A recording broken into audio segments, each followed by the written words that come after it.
देख रहे हैं नेटवर्क 33 राजकुमार के साथ। तो चलिए बढ़ते हैं आज की कहानी की ओर। लंबे समय के बाद मैं मुंबई से अपने घर लौटा था, जहां आकर मुझे बहुत ही अच्छा लगा। दिन तो कैसे भी कट जाता, मगर रात में बिजली 12 बजे के बाद ही आती थी।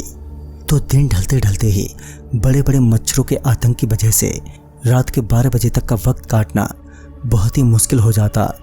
चाहे घर के आंगन में सो जाओ या फिर छत पर, कुल मिलाकर कहें कि बाकी की आधी रात लाइट आने के बाद ही अच्छे से कटती थी। पर एक रोज मम्मी ने अपने मायके जाने से पहले मुझसे कहा, राशिद, मैं तेरे मामा के घर जा रही हूँ और कल शाम तक लौटूंगी। दरवाजे सही से बंद करके सोना, खुले मत छोड़ देना।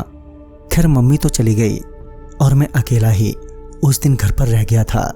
फिर जब रात हुई तो मैं खाना पीना खाकर अपना बिस्तरा लिए छत पर चला गया और सोचा जब लाइट आ जाएगी तो मैं नीचे आकर सो जाऊंगा।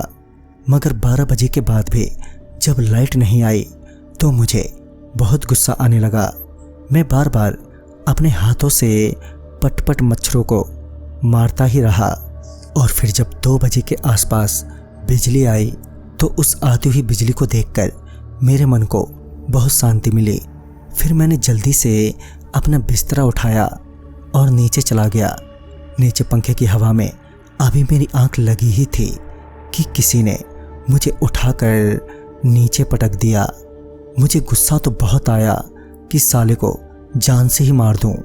फिर जब मैं कराहते हुए उठा तो मैंने देखा कि 2 लड़कियां जोर जोर से हंस रही हैं।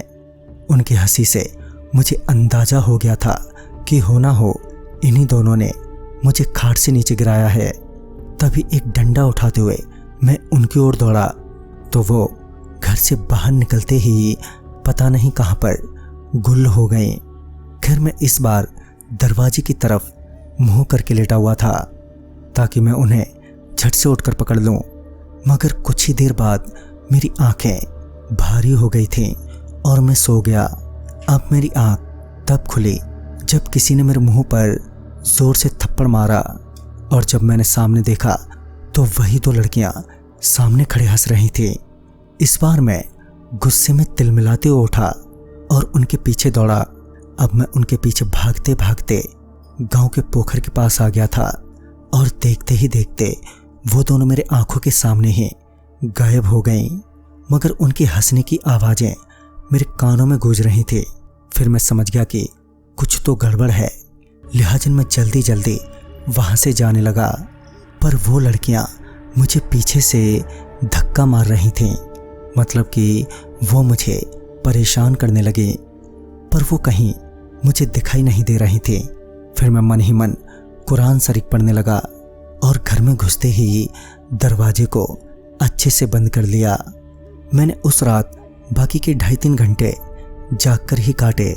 फिर जब शाम को मम्मी आई तो मैंने उन्हें सारी बात बताई तो उन्होंने कहा, बड़ा अच्छा हुआ तो उनसे डरा नहीं तो कुछ भी हो सकता था। दरअसल वो दोनों लड़कियां इसी गांव की पोखर की हैं जो नए लोगों को कभी कभी परेशान कर देती हैं। बस कोई इंसान उनसे डरे ना, नहीं तो वो उसे जान से मार डालती हैं। दोस्तों, माँ की ये बात सुनकर मैं बहुत डर गया और अच्छा हुआ कि मैंने साहस से काम लिया। तो दोस्तों, इस कहानी में बस इतना ही। तब तक के लिए बाय एंड टेक केयर।